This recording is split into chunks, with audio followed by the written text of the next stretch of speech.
Recording is on. Bien, ahora sí. Decíamos que la idea de estos 20 o 30 minutos que vamos a subir al campus es hablar de tres conceptos. El concepto de modelo de acumulación, el concepto de industrialización en la Argentina y el modelo, o poner en debate si existe un modelo familiar o existen relaciones familiares diversas. Vamos a empezar entonces con lo primero. En el audio anterior veníamos hablando de cómo el capitalismo transforma a la familia en Europa, ¿sí? Sobre todo la familia en Europa y en Occidente en general. Y decíamos que sobre todo pasa de ser esa familia extensa a transformarse en la familia nuclear, más o menos como la conocemos nosotros.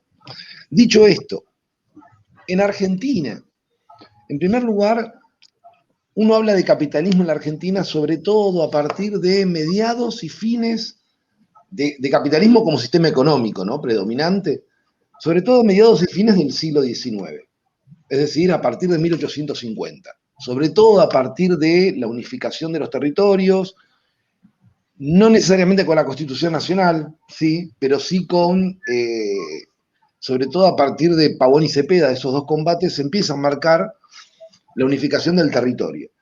Una unificación que en realidad, si ustedes la piensan, por más que se sanciona la Constitución en el 53, el territorio sigue en conflicto, sobre todo hasta Pavón y Cepeda y el Pacto de San Nicolás. Es decir, en el 53 se firma la Constitución, pero Buenos Aires no acepta esa Constitución, y recién en 1862, Buenos Aires, a partir del Pacto de San Nicolás, y habiendo derrotado a la Confederación, dice, bueno, ahora con mis condiciones yo me junto, yo me reúno. De hecho, el Pacto de San Nicolás es un pacto que le permite históricamente a Buenos Aires retirarse cuando quiera de la Confederación Argentina. Así de simples. Dicho esto, queda claro que el capitalismo se va consolidando a partir, sobre todo, del desarrollo de los vínculos con Inglaterra. En ese sentido, muchos podemos hablar de un tipo de capitalismo particular, en el caso argentino, que es un capitalismo de origen primario exportador. ¿Por qué primario? Básicamente porque producimos materias primas. ¿Qué materias primas? Carne y cereales. Y de origen exportador, ¿por qué? Porque producimos esas carnes y esos cereales pensando en el mercado exterior, en el mercado internacional. Y pensando en, y de hecho esa va a ser la forma en que el territorio se inserta al mercado internacional. Asociado a esa inserción vamos a tener un sector que va a ser el propietario de la tierra, ¿sí? Donde están las vacas, y generalmente va a ir conformando una burguesía agrícola, agraria. Esa burguesía agraria, poco a poco, va a ir beneficiándose de este mismo modelo agroexportador y se va a ir transformando en lo que conocemos después como la oligarquía terrateniente. ¿Hasta acá va más o menos quedando claro? Ese proceso de transformación de una oligarquía agraria en una burguesía agraria en una oligarquía terrateniente marca el cambio de ser simplemente una clase que tiene control económico a pasar a ser una clase que pasa a tener control político del territorio. Por eso pasa a ser una oligarquía. La oligarquía no es que sea diferente a la burguesía, pero es casualmente ese sector de la burguesía que tiene poder político real. Piensen que aún hoy hay provincias que las manejan familias en la Argentina. Digo, para entender este concepto de qué es la oligarquía. Piensen que hay territorios enteros que están bajo control de familias. Cuando digo territorios me refiero a territorios, hectáreas y hectáreas y hectáreas.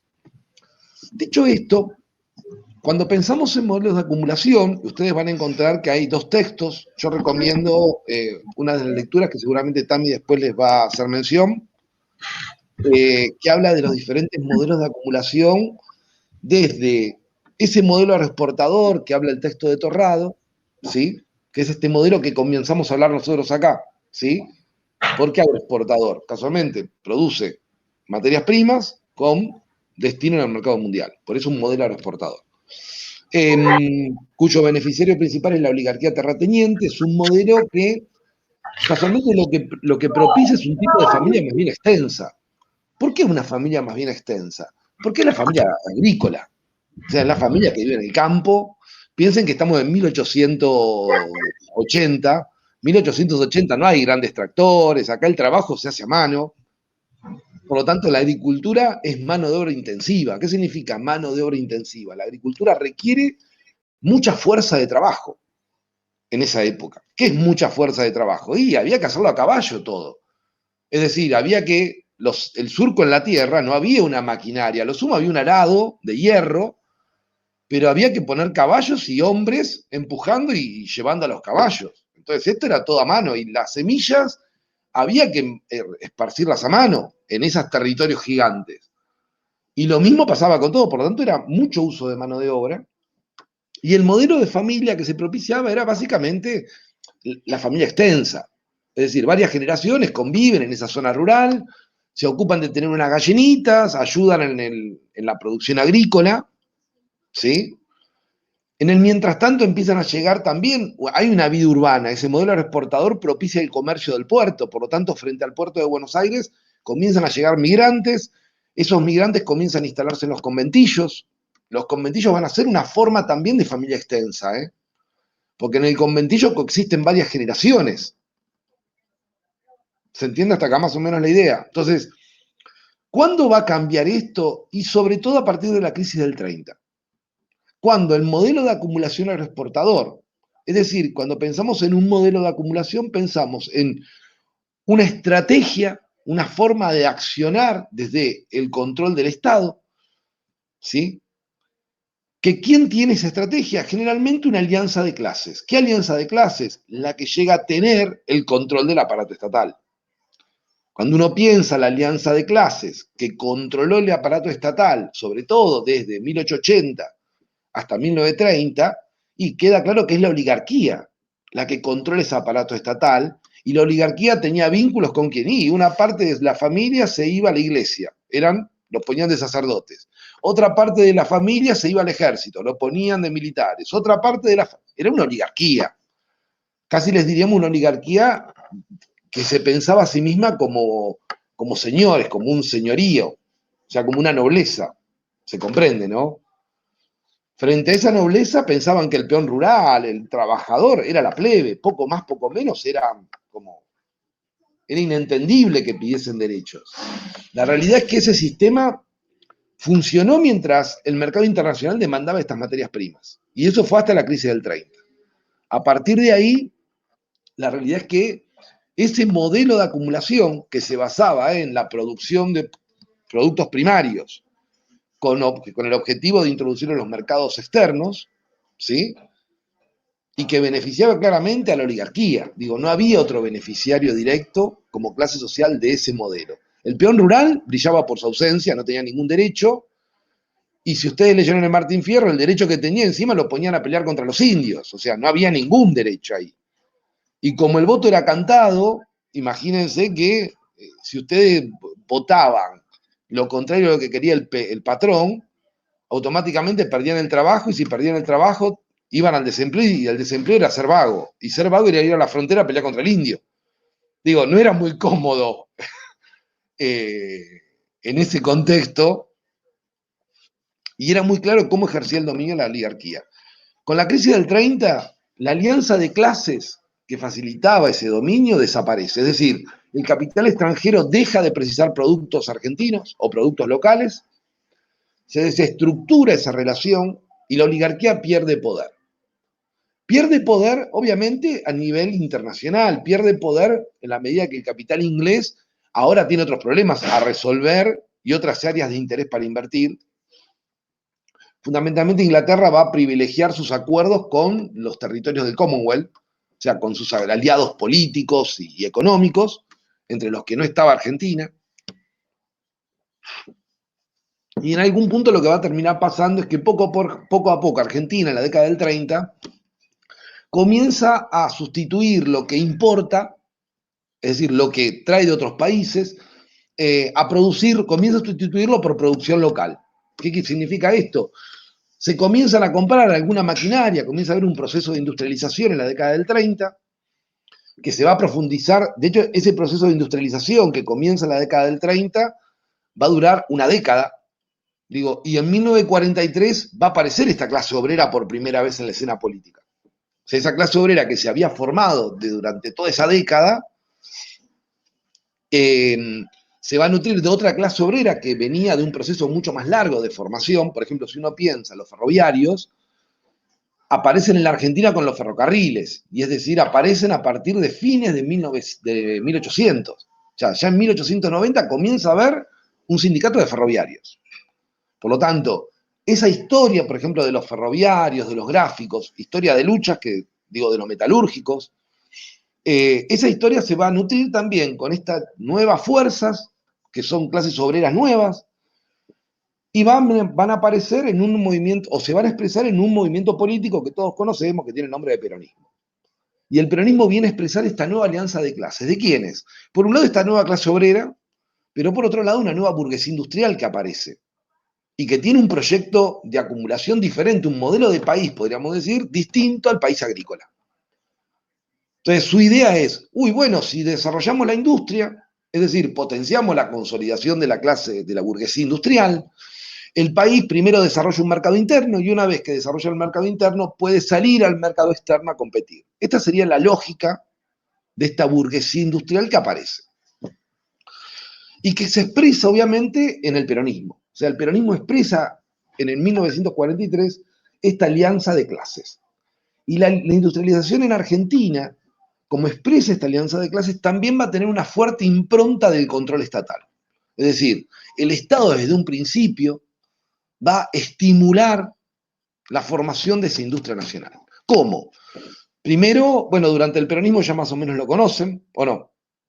Los mecanismos, va a haber un instituto que va a ser el Instituto Nacional de Desarrollo Industrial, se van a promover créditos, va a haber una gran parte, en realidad la política, para sintetizarlo, lo que va a significar es, al salir la alianza, los sectores agroexportadores, la oligarquía, va a haber todo el dinero que proviene de las exportaciones, porque se va a seguir exportando, se va a reorientar hacia el desarrollo industrial.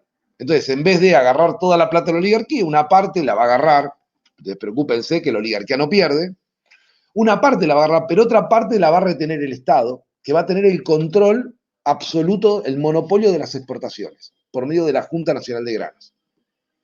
Entonces, a partir de tener ese control, el Estado controla las exportaciones, por lo tanto, controla el flujo de divisas, la entrada y salida de dinero de las exportaciones, y obviamente usa todo ese control para reorientarlo hacia el desarrollo industrial. Básicamente, por eso es un modelo de acumulación nuevo. Dicho esto, hasta acá se entiende, tenemos ya hablado del modelo de acumulación, como del modelo agroexportador se va a pasar a un modelo industrial, ¿sí? Es decir, a este modelo de industrialización sustitutiva. O, como lo llaman algunos autores, modelo justicialista. Justicialista por esto, ¿no? Porque es el peronismo el que expresa esta idea redistributiva, ¿se entiende? ¿No? Si yo agarro de un sector y lo llevo a otro, estoy distribuyendo de otra manera.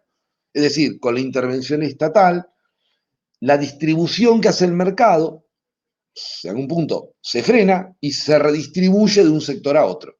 Esta es la idea de redistribución, ni más ni menos.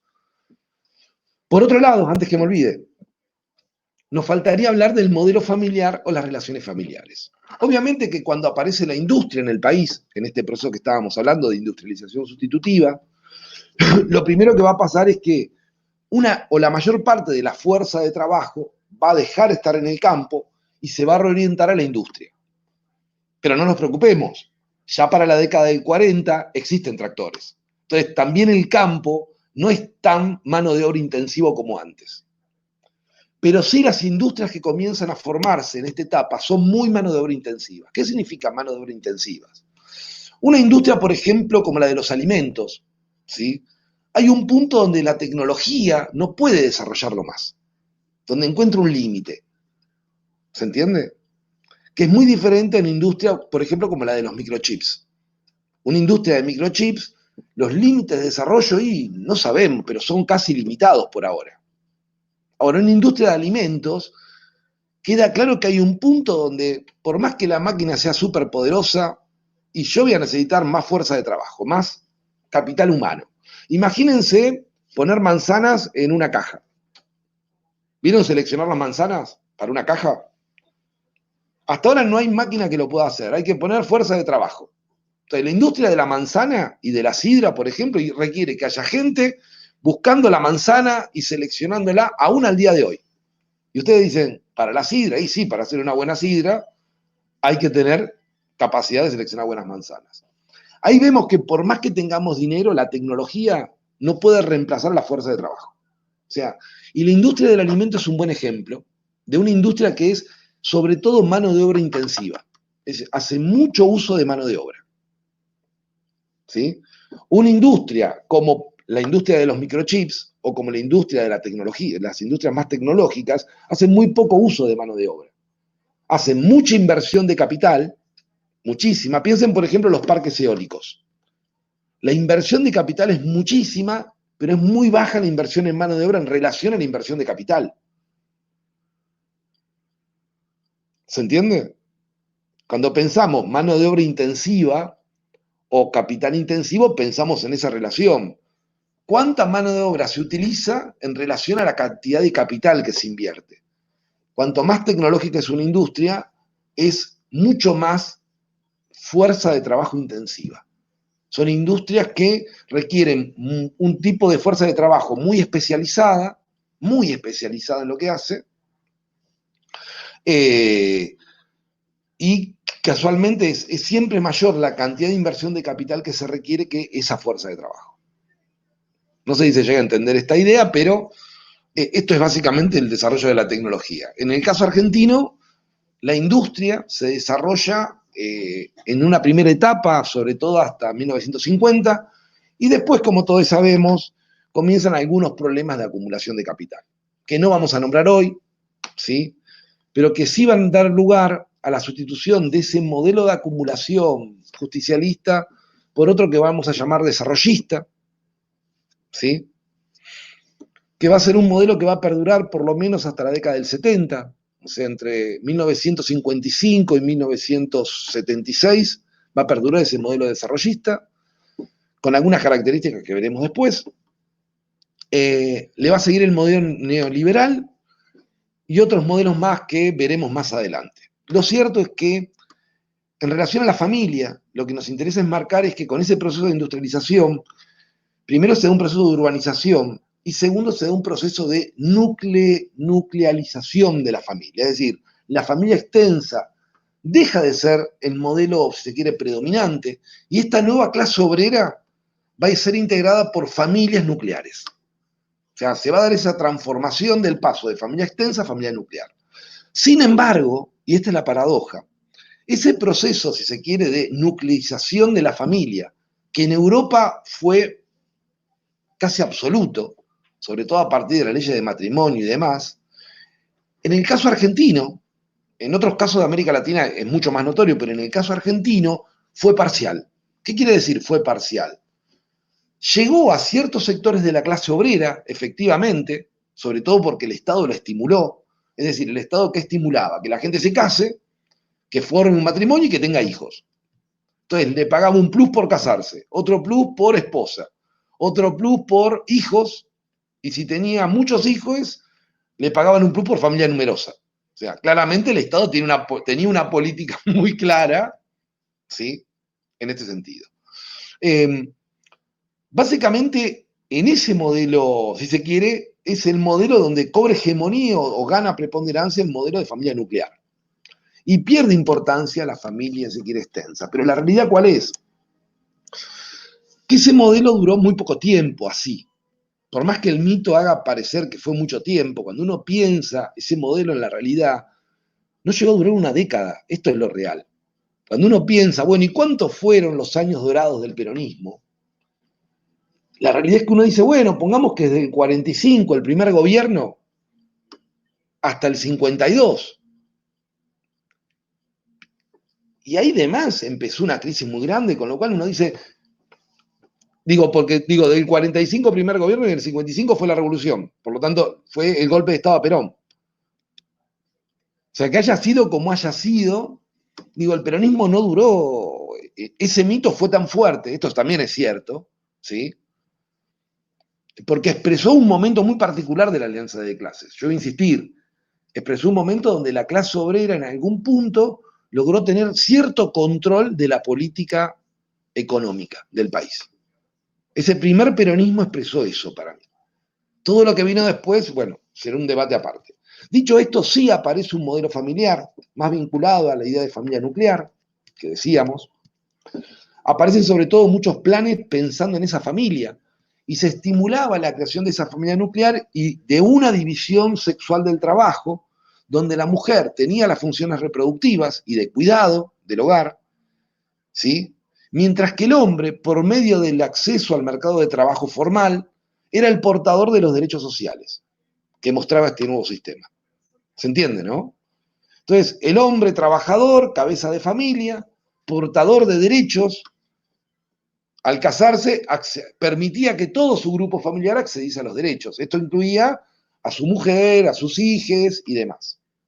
Claramente, esta era la idea entre ciudadanía y derechos. Obviamente, ustedes me dirán, pero es la idea más patriarcal que se nos podría haber ocurrido. Es la idea que había, punto. No sé si es la más patriarcal, creo que hay peores todavía, pero esta claramente no estaba pensando en las mujeres como trabajadoras, no, claramente pensaba en las mujeres, como madres, como mujeres que estaban obligadas, pero obligadas a cuidar de sus hijos, a ser buenas madres y todo lo demás. Entonces, sobre ese modelo se asientan todos los derechos sociales también en nuestro país. O sea, hasta el día de hoy sigue siendo bastante complejo, ¿sí?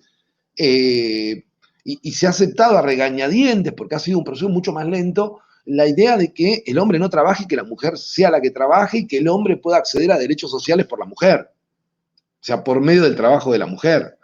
Digo, hoy todavía la imagen de que es un mantenido sigue también vigente, y eso también es una imagen que tiene que ver con el patriarcado.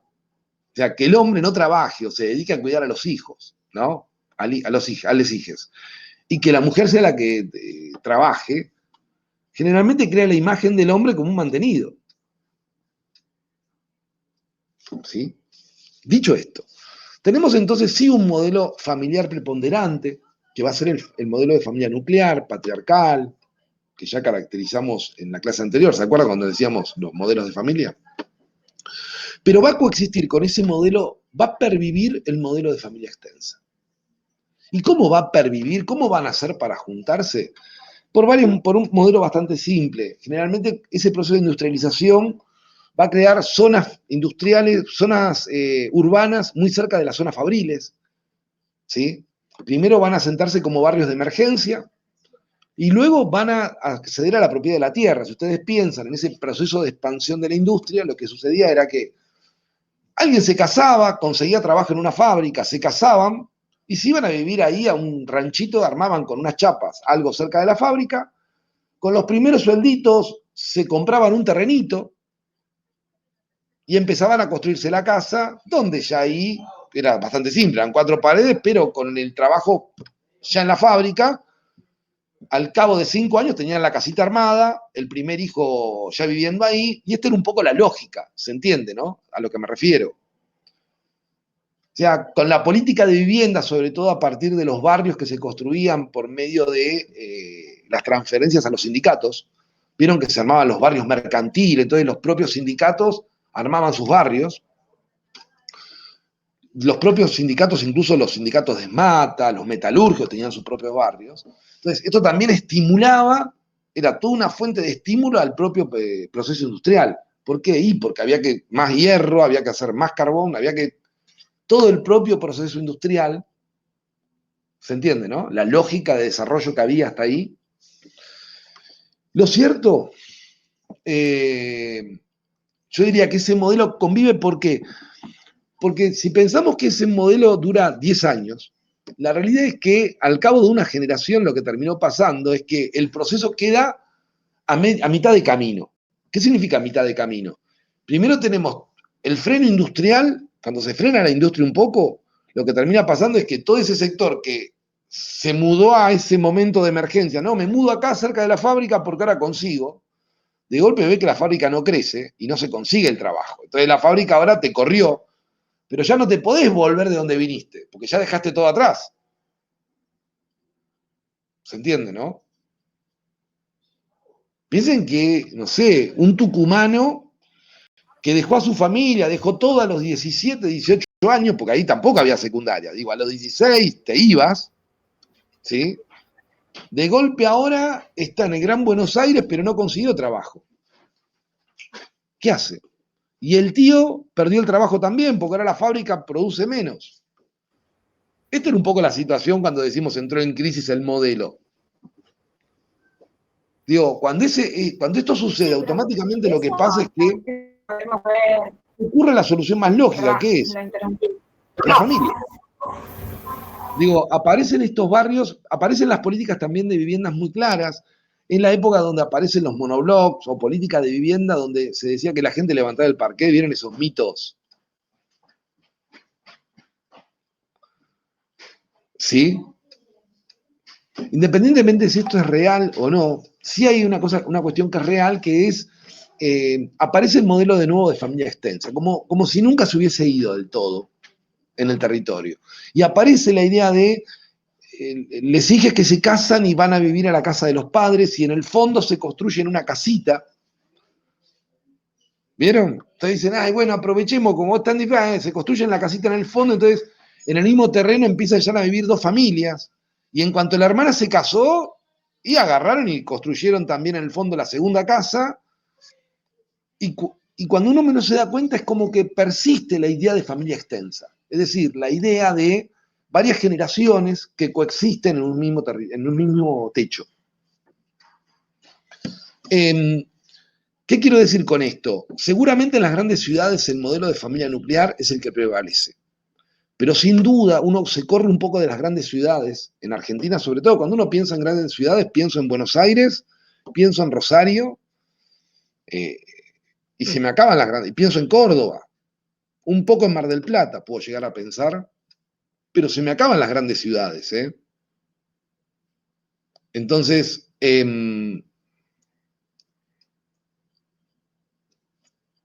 por ejemplo, una de las compañeras pone que hay una realidad que incluso las parejas más jóvenes que llegan a Mar del Plata, que quieren salir de Buenos Aires, y llegan a Mar del Plata, al venir a buscar, creyendo que hay alguna posibilidad de trabajo, la realidad es que en Mar del Plata hay cero posibilidades de empleo hoy. Esto es lo que comentaba una de las compañeras. Lo cierto es que yo tiendo a pensar, por más que se haya intentado promover el modelo de familia nuclear como modelo hegemónico, la realidad es que siempre ha coexistido con el modelo de familia extensa. Y ha tenido una tensión permanente, y es interesante ver cómo, ante la pauperización, ¿qué quiere decir la pauperización? La pérdida de poder adquisitivo o la pérdida de bienestar, si lo quieren ver así, de algunos sectores, esas redes siguen existiendo. Y con esto voy a decir, si quiere, lo último que quisiera decir por hoy, con esto acabaría la grabación. Berenice, ¿quiere hablar? Berenice. Berenice. Hay un micrófono prendido, recién había que se retumbaba, eso quería decir. Ah, chiques, ¿pueden apagar el micrófono? Entonces, la idea, comentaba, me había perdido. Tami, me perdí donde estaba. Si alguno me recuerda, habíamos comentado esto de Mar del Plata y el hecho de que había comentado una de las compañeras, Aya, que llegan acá y muchas veces la situación del desempleo es terrible. Ah, la continuidad de las familias extensas. Buenísimo, Estaba ahora sí. hablando de que continúan las familias extensas, aun cuando desde el Estado se promovía la idea de la familia nuclear. Había quedado en eso. Exacto. Y es interesante cómo las familias, en realidad, cómo han resuelto, el mismo sistema de protección social termina generando comportamiento, vamos a decirlo de este modo, al no entender muy bien el funcionamiento familiar. Voy a poner un ejemplo. Hay un hecho bastante simple que es cuando yo tengo la tesis de que el hecho de que las conductas sean racionales desde el punto de vista individual no quiere decir que desde el punto de vista del sistema sean racionales. Un ejemplo. Lo que para mí individualmente puede ser muy racional, Si todos lo hiciésemos del mismo modo, generaría una situación absurda o una situación de irracionalidad. El ejemplo más claro que pongo yo a estos casos es el ejemplo de la teoría de los bienes públicos, o también conocida como la teoría de los incentivos, según la cual, esta la enuncia Olson Mancourt, década del 70, dice que, dada una estructura de preferencias, ¿sí?, todos los sujetos racionales elegimos maximizar el beneficio y minimizar el gasto. O sea, una persona es racional cuando actúa de esa manera, cuando minimiza el gasto y maximiza el beneficio. Entonces, imaginemos que tenemos que arreglar la plaza del barrio. Si hubiese que arreglar la plaza del barrio y nos dicen, bueno, ustedes les doy el dinero, ustedes arreglen la plaza del barrio. Si yo parto de la tesis de Mancourt, la tesis de esta idea de acción racional, todos los individuos van a actuar racionalmente si maximizan el beneficio y minimizan el costo. Por lo tanto, ¿cuál sería la forma? Básicamente, si todos dicen, bueno, la plaza yo la voy a usar, la vamos a usar todos porque es pública, por lo tanto el beneficio voy a disfrutar. Pero no la voy a limpiar. ¿Por qué? Y porque alguno la va a limpiar por mí. Porque todos queremos disfrutar del beneficio, pero alguno la va a limpiar. Por lo tanto, actuar racionalmente significaría minimizar el trabajo, es decir, no lo limpio yo, y estar dispuesta a disfrutar del costo. Esto sería algo que provocaría una situación absurda si todos actuasen racionalmente. ¿Por qué? Porque nadie limpiaría la plaza. Esto es lo que se llama el dilema del prisionero. Dicho esto explica por qué situaciones que individualmente son muy racionales, cuando las miramos del sistema son irracionales. En muchos casos puede suceder que lo que coexistan en un mismo núcleo familiar sean, imaginemos, ¿se acuerdan que hablábamos de los tipos de familia? Una situación que yo he vivido que es familias, en muchos casos recompuestas o ensambladas, donde el hombre no declaraba ser el padre, porque si declaraba ser el padre, se perdía la posibilidad del chico de acceder de la asignación por hijo. ¿Por qué? Y porque por ahí era el padre, pero el padre que era, no sé, era barrendero que cobraba, sí, 80.000 pesos, pero era un barrendero, a ver, laburaba 2 horas por día en un trabajo terrible, ¿se entiende lo que quiero marcarles? Y sin embargo, era racional lo que hacía esa familia, de decir, no lo declaremos, porque si le da la obra social, automáticamente salta lo que cobras, y si salta lo que cobras, ¿se entiende la lógica que operaba? Porque es cierto, o sea, tenía un sueldo en un convenio colectivo, pero a ver, pero cuando uno veía la situación decía, es innegable que no vive bien, porque el tipo de pobreza a la que estaba sometida era diferente, está bien, no era que le faltaba para comer, pero eso no quiere decir que no sean pobres. Estamos acostumbrados también a medir la pobreza de un modo que si no se está muriendo de hambre, no es pobre. No, no, a ver. Si se está muriendo de hambre ya es peor que pobre. Es otra situación más grave, ¿sí? Entonces, lo que quiero marcar es lo siguiente, que es, individualmente esa lógica existía, pero desde el punto de vista del sistema es absurda. Porque un chico que podría tener una cobertura de una obra social relativamente buena no lo tiene y termina en el lugar público, cuando en realidad podría pensarse que acceda a toda la familia, incluyendo a los hijos, habría que ver la forma, pero el sistema en realidad lo que hace es que cada uno resuelva como puede, pues así la lógica del sistema, pero eso que puede cada uno termina siendo muy racional desde lo individual, pero muy irracional desde lo colectivo. Porque ¿qué sucede? Obviamente que si uno no accede a una buena salud, uno trata de evitar las consultas al médico. A ver, si yo para hacerme revisar un granito sé que tengo que esperar 3 meses, ir a las 4 de la mañana y comerme una cola de 5 horas, no me hago revisar el granito. Ahora, si yo sé que revisarme el granito, levanto un teléfono, me dan un turno y a las 3 horas voy y me atienden, entonces sí, ¿se entiende lo que quiero decir? La calidad de la salud es esto. Cuanto más calidad, la gente más va, porque es menos problemático ir al médico. O sea, la gente no va al médico no porque no quiera, porque también el sistema desalienta que uno vaya. Entonces, Lo que sí termina sucediendo, por eso digo, es un modelo que es bastante irracional de todo punto de vista. Es irracional porque hace que la gente no vaya de manera preventiva a la salud. La gente va cuando ya es tarde, cuando el problema ya está en pleno desarrollo. Digo, el odontólogo es el mejor ejemplo de cómo cuida la salud las personas. O sea, ¿cómo se promueve la salud en la Argentina? Preguntemos cada cuánto va la gente al odontólogo. Y vamos a ver que nadie cumple el régimen de cada 6 meses. Es más grave, preguntémosle a las personas cuánto van al ginecólogo. Y vamos a descubrir que es mucho más grave el problema de la salud de lo que uno imagina. O sea, cuando uno dice la familia está en crisis, yo no sé la verdad qué quiere decir. A mí me parece muy conservador decir que la familia está en crisis. La familia, el modelo ideal de familia en la Argentina nunca existió, salvo en un breve lapso de tiempo que fue casi insignificante.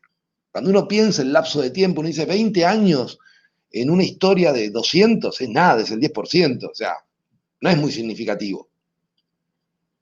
¿Que fue tan importante como para que impacte hasta el día de hoy en nosotros? Sí, bueno, sí, sin duda alguna.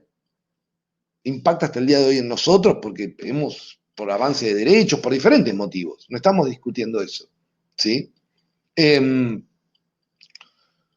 Otra cosa que dice una de las compañeras, y es cierto, dice que Mar del Plata es polo de atracción de otras provincias o países por el tema de los servicios públicos, no tanto por la oferta laboral. Y hay una realidad, Mar del Plata tiene algo que no tienen otras ciudades del país, que es una tradición más vinculada al anarquismo de lo que uno imagina. Al anarquismo más que al socialismo, ¿eh? Yo tengo mi propia hipótesis al respecto, pero es toda la tradición de las sociedades de fomento que hay en Mar del Plata, toda la tradición que tiene un rol muy importante en Mar del Plata. ¿Vieron las sociedades de fomento en los barrios? Tienen que ver con toda una tradición muy anarquista donde la comunidad se autogestiona, se autoorganiza.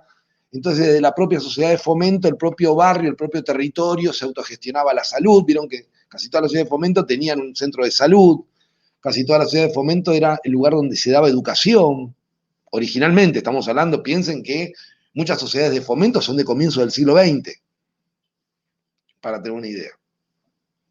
Pero es un poco el centro de la vida política y cultural del barrio. Es un poco la idea de esa sociedad. Y es cierto que Mar del Plata ha tenido en ese sentido mucho más desarrollo de servicios que otras ciudades de Argentina. De hecho, Mar del Plata es la única ciudad de todo el país que tiene su sistema educativo propio. Que tiene un sistema educativo propio de la ciudad. ¿Se entiende esto, no? No hay otra ciudad en todo el país. La ciudad autónoma de Buenos Aires, sí, pero no es una ciudad. A ver, queda claro que es más que una ciudad la ciudad autónoma. Pero Mar del Plata es la única ciudad que tiene un sistema educativo propio. Escuelas que dependen, son escuelas municipales.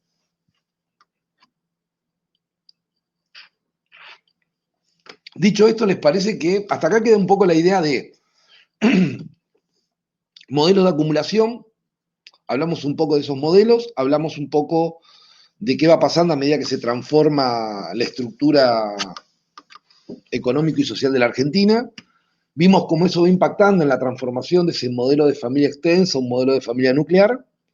Vimos que, sin embargo, aunque se intentó por diferentes mecanismos de establecer ese modelo de familia nuclear como el modelo, la realidad es que coexistió permanentemente con ese modelo de familia extensa.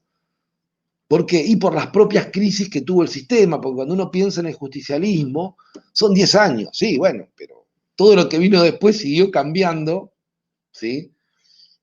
Por lo tanto, ese modelo de familia nuclear siempre coexistió con la familia extensa, ¿sí? Sobre todo en las zonas, cuanto más rurales eran las zonas, más coexistencia, porque a medida que el campo se fue, si se quiera, fue perdiendo preponderancia, la migración se dio primero hacia las ciudades centrales, hacia las ciudades principales, cabeceras de las provincias, y en muchos casos de ahí se fue directamente hacia el centro de desarrollo que era Buenos Aires. Por lo tanto, no había mucho margen. ¿Les parece hasta acá? Hola, profe, ¿todo bien? Hoy estuve con algunos problemas de conectividad, pero si llegaron a... Sí, la grabamos la clase, tranqui. Ya, es más, voy a parar la grabación acá si les parece. Y el impacto de la migración, sobre todo de la migración italiana a partir de la Segunda Guerra, también es cierto. O sea, Exactamente. La migración tuvo varios momentos, hay dos que son los importantes, para que lo tengamos claro. Uno es a comienzos de siglo con la Primera Guerra Mundial y otro es a mediados de siglo con la Segunda Guerra Mundial. Hay una migración inicial que se da sobre todo en la zona de la Mesopotamia, hacia Misiones, Corrientes, Chaco, que es la que viene con la ley de Mitre de 1860, que es la ley de migración y colonización, y que vienen un montón de eslavos, alemanes, un montón de gente de esas regiones que van todas para el noreste argentino. Es decir, insisto, van Chaco, una gran parte va a Chaco, otra gran parte va a Misiones, y ahí se establecen un montón de colonias de alemanes, eslavos y demás. Paro acá la grabación, si les parece, de tener grabación, y esto sería lo que subimos.